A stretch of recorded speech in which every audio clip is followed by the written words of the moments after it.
അപ്പോൾ ഇന്നത്തെ നമ്മുടെ special biryani fried chicken dum biryani റെസിപ്പിയാണ്. അപ്പോൾ അതിനായിട്ട് ഞാനിപ്പോൾ ഇവിടെ 2 കിലോ ചിക്കൻ എടുത്തിട്ടുണ്ട്. 1 കിലോ ചിക്കനെ ചെറിയ പീസാക്കിയിട്ട് കട്ട് ചെയ്തതും അതായത് ഇതുപോലെ ചെറിയ പീസാക്കിയിട്ട് കട്ട് ചെയ്തതും 1 കിലോ ചിക്കന് വലിയ പീസാക്കിയിട്ട് കട്ട് ചെയ്തതാണ് എടുത്തിട്ടുള്ളത്. അത് വേറെ ഒന്നും കൊണ്ടല്ല, ഞാൻ വലിയ പീസാക്കിയിട്ടുള്ളതൊന്ന് ഗാർണിഷിങ്ങിനായിട്ട് വെക്കാൻ വേണ്ടിയിട്ടാണ് കുറച്ച് പീസസ്, അത്രയേ ഉള്ളൂ. അപ്പോൾ നിങ്ങൾക്കും ഇങ്ങനെ ചെയ്യാൻ വേണമെങ്കിൽ അല്ലെങ്കിൽ എല്ലാതും ഒരേ പീസാക്കിയിട്ട് കട്ട് ചെയ്തെടുക്കാം കേട്ടോ. അപ്പോൾ 2 കിലോ ചിക്കനാണ് ഞാൻ ബിരിയാണി ഉണ്ടാക്കാൻ പോകുന്നത് കേട്ടോ. 2 കിലോ ചിക്കൻ കൊണ്ടാണ്. അപ്പോൾ അതിലോട്ട് മാരിനേറ്റ് ചെയ്ത് വെക്കണം ആദ്യം നമുക്ക്. അതിനായിട്ട് ഞാൻ 2 ടീസ്പൂൺ നിറയെ കാശ്മീരി ചില്ലി പൗഡർ ഇട്ട് കൊടുക്കുന്നുണ്ട് ചിക്കനിലോട്ട്. പിന്നെ 1 ടീസ്പൂൺ നിറയെ മല്ലിപ്പൊടി ചേർക്കുന്നുണ്ട്. പിന്നെ ഗരം മസാലപ്പൊടി ഒരു 1/2 ടീസ്പൂണ്. ഇത് ടീസ്പൂണാണ് കേട്ടോ, ടേബിൾ സ്പൂൺ അല്ല. ഒരു ലൈറ്റായിട്ടുള്ളൊരു മാരിനേഷൻ കൊടുത്താൽ മതി. പിന്നെ ആവശ്യത്തിനുള്ള ഉപ്പ് ഒരുപാടൊന്നും വേണ്ട, കുറച്ച് മാത്രം ചേർത്ത് കൊടുത്താൽ മതി. അതുപോലെ മഞ്ഞൾപ്പൊടി അതൊരു 1/2 ടീസ്പൂണോളം ചേർക്കുന്നുണ്ട്. പിന്നെ ലൈറ്റായിട്ടൊരു മാരിനേഷൻ കൊടുത്താൽ മതി, ഒരുപാട് കട്ടിയിലൊന്നും മാരിനേറ്റ് ചെയ്യേണ്ട. പിന്നെ വിനാഗിരി ഒരു 2 ടീസ്പൂണോളം ചേർക്കുന്നുണ്ട്. ഇനി കൈകൊണ്ട് നന്നായിട്ട് ഇതൊന്ന് മാരിനേറ്റ് ചെയ്തെടുക്കുക. അതുപോലെ ചിക്കൻ നന്നായിട്ട് കഴുകിയിട്ട് വെള്ളമൊക്കെ നന്നായിട്ട് വാർത്തെടുത്തിട്ട് വേണം ഈ ഒരു മാരിനേഷൻ കൊടുക്കാൻ കേട്ടോ. അപ്പോൾ ഇങ്ങനെ ഒരു മസാല തേച്ച ശേഷമാണ് ഞാൻ ഇതിലോട്ട് കോൺഫ്ലോർ ചേർക്കുന്നത്. ഒരു 3 ടീസ്പൂൺ നിറയെ കോൺഫ്ലോർ എടുത്തിട്ടുണ്ട്. ഒരുപാടൊന്നും വേണ്ട, 3 ടീസ്പൂണൊക്കെ മതിട്ടോ 2 കിലോ ചിക്കനിലോട്ട്. എന്നിട്ട് വേറൊരു സംഭവം കൂടി ചേർക്കാനുണ്ട്. ഇത് മുട്ടയുടെ വെള്ളയാണ്. ഒരു മുട്ടയുടെ വെള്ളമായിട്ട് എടുത്തിട്ടുള്ളത്. 1 കിലോ ചിക്കനാണെങ്കിലും 2 കിലോ ചിക്കനാണെങ്കിലൊക്കെ ഒരു മുട്ടയുടെ വെള്ള മതി. ഇതിൽ കൂടുതലാണെങ്കിൽ മാത്രം 2 മുട്ടയുടെ വെള്ളം എടുത്താൽ മതി കേട്ടോ. അപ്പോൾ എന്നിട്ട് നന്നായിട്ടൊന്ന് കുഴച്ചെടുക്കുക. മുട്ടയുടെ വെള്ളം ഇതിലോട്ട് ചേർക്കുന്നത് എന്താണെന്ന് വെച്ചാൽ ആ കോട്ടിങ് പോകാണ്ടിരിക്കാൻ വേണ്ടിയിട്ടാണ് ഫ്രൈ ചെയ്യുമ്പോൾ. അപ്പോൾ ഞാനിത് ഉടനെ തന്നെ ഫ്രൈ ചെയ്യുവാണ്. നിങ്ങൾക്ക് വേണമെങ്കിൽ കുറച്ച് നേരം എടുത്ത് വയ്ക്കുകയൊക്കെ ചെയ്യാം. പിന്നെ ഇഞ്ചി വെളുത്തുള്ളി പേസ്റ്റൊന്നും ഈ ഒരു ഫ്രൈ ചെയ്യുന്നതിൽ ചേർക്കണ്ട കേട്ടോ. അപ്പം നമ്മളിപ്പോൾ ഡീപ്പ് ഫ്രൈ ആണ് ചെയ്തെടുക്കാൻ പോകുന്നത്, ഷാലോ ഫ്രൈ അല്ല കേട്ടോ. പിന്നെ നല്ല ഹൈ ഫ്ലെയിമിൽ വെക്കണം, അത് മസ്റ്റായിട്ട് ശ്രദ്ധിക്കുക.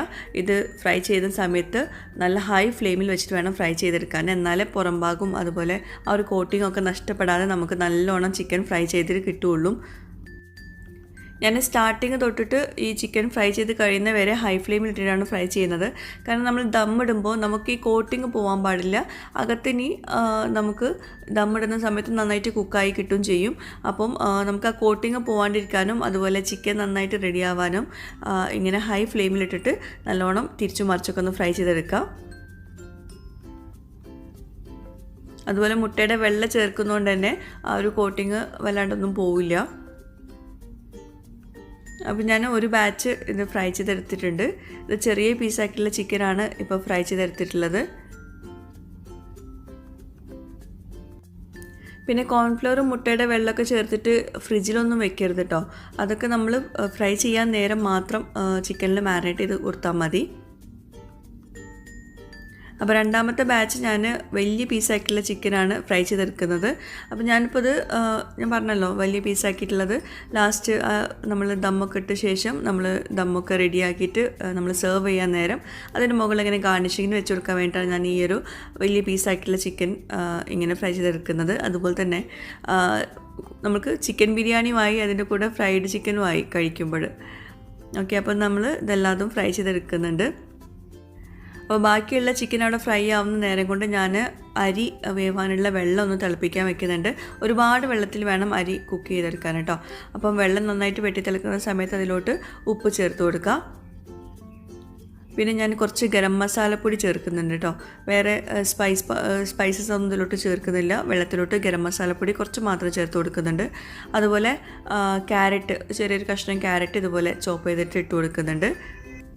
എന്നിട്ട് ഇതിലോട്ട് നമുക്ക് നന്നായിട്ട് കഴുകി എടുത്തിട്ടുള്ള അരി ചേർത്ത് കൊടുക്കുക. ഞാനിപ്പോൾ ഇവിടെ 6 കപ്പ് അരിയാണ് എടുത്തിട്ടുള്ളത്. ദേവായ ബ്രാൻഡ് ബസ്മതി റൈസാണ് എടുത്തിട്ടുള്ളത്.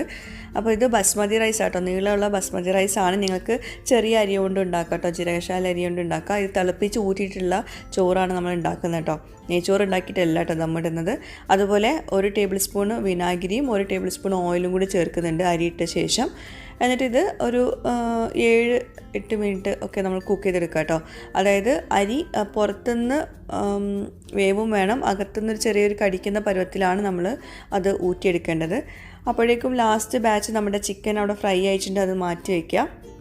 അപ്പോൾ ചോറിൻ്റെ വേവ് കൂടാൻ പാടില്ല, ഇടയ്ക്കിടയ്ക്ക് നോക്കുക. ഒരുപാട് വെള്ളത്തിൽ വേണം നമ്മൾ ചോറ് വേവിച്ചെടുക്കാൻ കേട്ടോ. എന്നാലേ ആ പശപ്പൊക്കെ പോവുള്ളൂ. പിന്നെ സാധാരണ ജീരകശാല റൈസ് കൊണ്ട് നമുക്ക് ഇതുപോലെ തിളപ്പിച്ച് ഊറ്റിയിട്ടുള്ള ദം ബിരിയാണി ഉണ്ടാക്കിയെടുക്കാൻ പറ്റും.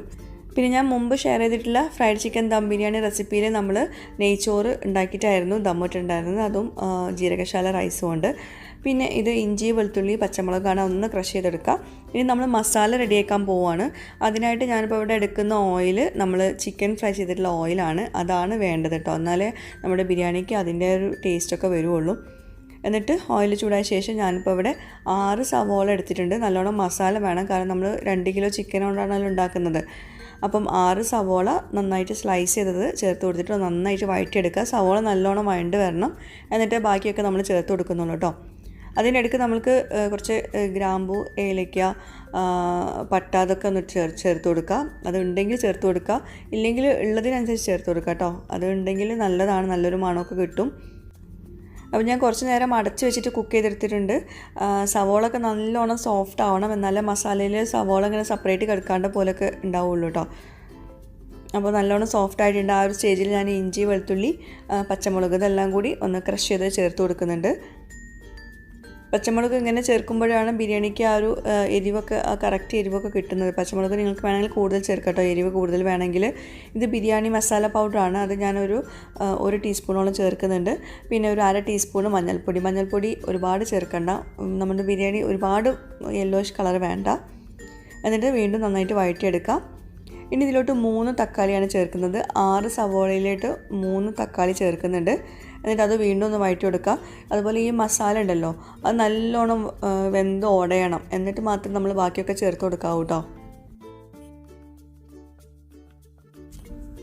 അപ്പോൾ ഞാൻ കുറച്ച് ഉപ്പ് ചേർത്തിട്ട് നമുക്ക് ഇത് കുറച്ച് നേരം അടച്ച് വയ്ക്കാം. ആ തക്കാളിയൊക്കെ നന്നായിട്ട് വെന്ത് ഉടയട്ടെ. അതുപോലെ മല്ലിയില പുതിനയില അതും കൂടി ചേർത്ത് കൊടുക്കാം.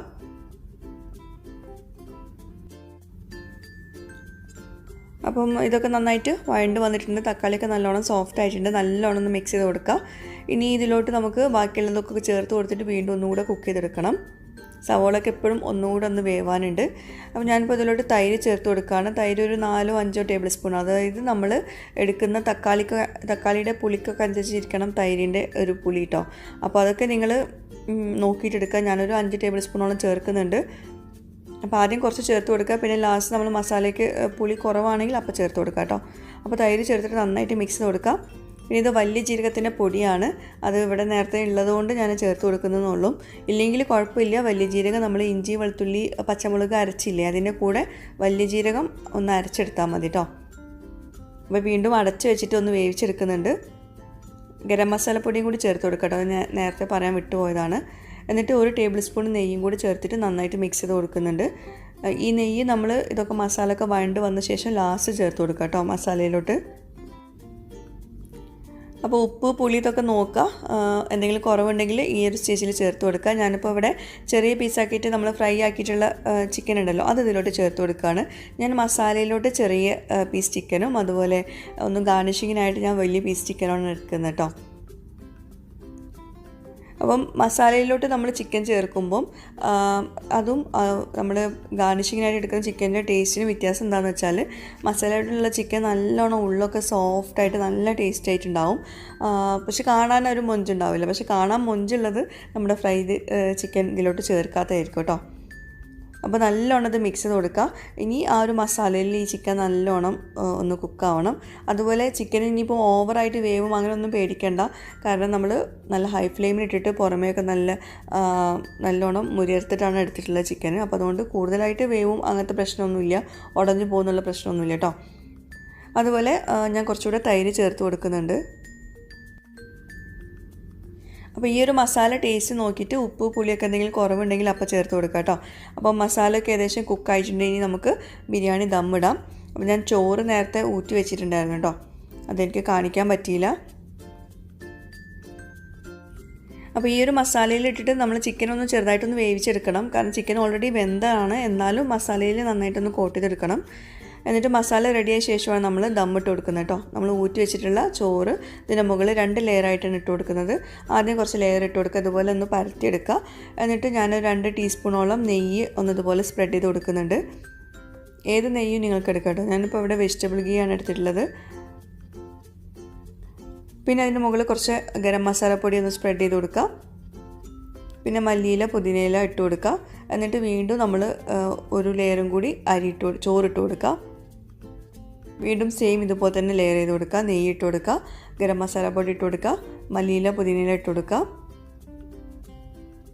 അപ്പോൾ ഈ ദമ്മിടുന്നതിൻ്റെയൊക്കെ ഇതൊക്കെ ഞാൻ ഒരുപാട് വീഡിയോസിലൊക്കെ ഡീറ്റെയിൽ ആയിട്ട് കാണിച്ചിട്ടുണ്ട്. അപ്പോൾ അതുകൊണ്ടാണ് ഇത് ഡീറ്റെയിൽ ആയിട്ട് പറയാത്തത്. അപ്പോൾ നെയ്ച്ചോറ് പോലെ ഉണ്ടാക്കിയിട്ടാണ് ദമ്മിടുന്നതെങ്കിലും ഇതുപോലെ തന്നെ ചെയ്തെടുക്കുക കേട്ടോ. പിന്നെ നമ്മുടെ ഫ്ലെയിം ഇപ്പം വളരെ കുറഞ്ഞ ഫ്ലെയിമിൽ വെച്ചിട്ട് വേണം അതൊക്കെ ചെയ്യാൻ. അതുപോലെ അലുമിനിയം ഫോയിൽ കൊണ്ട് ഇതുപോലെ കവർ ചെയ്തിട്ട് ലിഡ് വെച്ച് കൊടുക്കുക. എന്നിട്ട് വളരെ കുറഞ്ഞ ഫ്ലെയിമിൽ വെച്ചിട്ട് ഒരു അരമണിക്കൂർ വെച്ചാൽ മതി കേട്ടോ. ഇത് ഓൾറെഡി നമ്മൾ കുക്ക് ചെയ്തതല്ലേ എല്ലാതും. അപ്പോൾ അതുകൊണ്ട് അരമണിക്കൂർ വെച്ചാൽ മതി ദമ്മിൽ. എന്നിട്ട് അരമണിക്കൂർ കഴിഞ്ഞിട്ട് തുറന്നാൽ മതി കേട്ടോ. അപ്പോൾ ഇത് അരമണിക്കൂർ ദമ്മിട്ടു, ഫ്ലെയിം ഓഫ് ചെയ്തു, അരമണിക്കൂർ കഴിഞ്ഞിട്ടാണ് തുറക്കുന്നത്. അപ്പോൾ നമ്മുടെ ബിരിയാണി ഇപ്പം നന്നായിട്ട് റെഡി ആയിട്ടുണ്ട്. ഫ്രൈഡ് ചിക്കൻ ദം ബിരിയാണിയാണ്. അത് സ്പെഷ്യലായിട്ട് പറയേണ്ടൊന്നും ആവശ്യമില്ല, എല്ലാവർക്കും ഒരുപാട് ഇഷ്ടമുണ്ടാകും. അപ്പോൾ ഇതിലെ ചിക്കനും റൈസും ഒക്കെ നമുക്ക് കഴിക്കാൻ ഭയങ്കര ഇഷ്ടമാവും. കാരണം ചിക്കനിലൊക്കെ നന്നായിട്ട് മസാലയൊക്കെ പിടിച്ചുകൊണ്ട് തന്നെ നല്ല ടേസ്റ്റാണ്. അപ്പോൾ എപ്പോഴും നമ്മൾ ബിരിയാണി ദമ്മിട്ടിട്ട് നമ്മളത് സെർവ് ചെയ്യാൻ നേരം ആദ്യം വൈറ്റ് റൈസ് ഒന്ന് കുറച്ച് മാറ്റി വെച്ചിട്ട് എല്ലാം കൂടി ഒന്ന് മിക്സ് ചെയ്ത് കൊടുക്കുക. അപ്പോൾ കുറച്ച് വൈറ്റ് റൈസ് ഞാൻ മാറ്റി വയ്ക്കുന്നുണ്ട്. പിന്നെ നമ്മുടെ ബിരിയാണിക്ക് ഭയങ്കര യെല്ലോയിഷ് കളർ ഭയങ്കര ബോറാട്ടോ. അപ്പം അതുകൊണ്ട് കുറച്ച് മഞ്ഞൾപ്പൊടി ചേർത്താൽ മതി. അപ്പോൾ ഇതാ നമ്മുടെ ചിക്കനൊക്കെ നന്നായിട്ട് കുക്കായിട്ടുണ്ട്. ഇതിൽ ചിക്കന് പറയേണ്ട ആവശ്യമില്ലല്ലോ. ഫ്രൈഡ് ചിക്കൻ ദം ബിരിയാണി എന്ന് പറയുമ്പം ആ ചിക്കനൊക്കെ ഭയങ്കര ടേസ്റ്റ് ആയിരിക്കും. ചില ആൾക്കാർക്ക് സാധാ ബിരിയാണിയിൽ ഈ ചിക്കൻ കഴിക്കാൻ ഇഷ്ടമുണ്ടാവില്ല. അപ്പോൾ ഇതിലിപ്പോൾ അങ്ങനത്തെ പ്രശ്നങ്ങളൊന്നും ഉണ്ടാവില്ല, നല്ല ടേസ്റ്റ് ആയിരിക്കും. അപ്പോൾ ഞാൻ ബാക്കിയുള്ള മസാലയും ചോറൊക്കെ കൂടി മിക്സ് ചെയ്തിട്ടുണ്ട്. പലർക്കുള്ള സംശയമാണ് നമ്മൾ ചിക്കൻ ഫ്രൈ ചെയ്തിട്ട് ദമ്മിടുമ്പോൾ ചിക്കന് വെന്ത് ഉടയോ എന്നൊക്കെ ഉള്ള പ്രശ്നങ്ങൾ. അപ്പോൾ ഇതിപ്പോൾ കണ്ടോ, ചെറിയ പീസാക്കിയിട്ടാണ് നമ്മൾ ചിക്കന് ഫ്രൈ ആക്കിയിട്ടുള്ളത്. എന്നിട്ട് പോലും ചിക്കനൊക്കെ നല്ല പെർഫെക്റ്റ് ആയിട്ട് വന്നിട്ടുണ്ട്. അതെന്താണെന്ന് വെച്ചാൽ നമ്മൾ ഹൈ ഫ്ലെയിമിൽ ഇട്ടിട്ടാണ് ചിക്കൻ ഫ്രൈ ആക്കിയിട്ടുള്ളത്. അതുപോലെ ഒരു കോട്ടിങ് കൊടുത്തിട്ടുണ്ട് മുട്ടയുടെ വെള്ളയുടെ കേട്ടോ. അപ്പോൾ അതാ ഞാൻ വലിയ പീസാക്കിയിട്ട് ഫ്രൈ ചെയ്തിട്ടുണ്ടായിരുന്നല്ലോ, മാറ്റി വെച്ചിട്ടുണ്ടായിരുന്നല്ലോ, അത് ഇതിൻ്റെ മുകളിൽ വെച്ച് കൊടുക്കുന്നുണ്ട്. അപ്പോൾ നമ്മുടെ ചിക്കൻ ഫ്രൈഡ് ബിരിയാണി റെഡി ആയിട്ടുണ്ട്.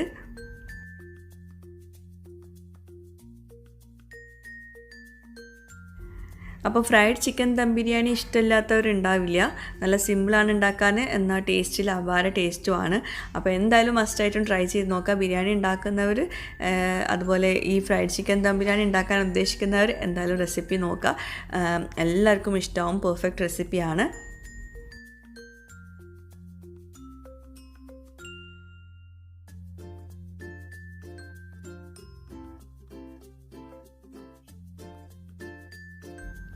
അപ്പോൾ ഇന്നത്തെ ഈ ഒരു വീഡിയോ എല്ലാവർക്കും ഇഷ്ടമായിട്ടുണ്ടാവുമെന്ന് വിശ്വസിക്കുന്നു. നമ്മുടെ ഈദ് വ്ളോഗ് ഉടൻ തന്നെ ഉണ്ടാവും ഇൻഷാ അല്ലാ.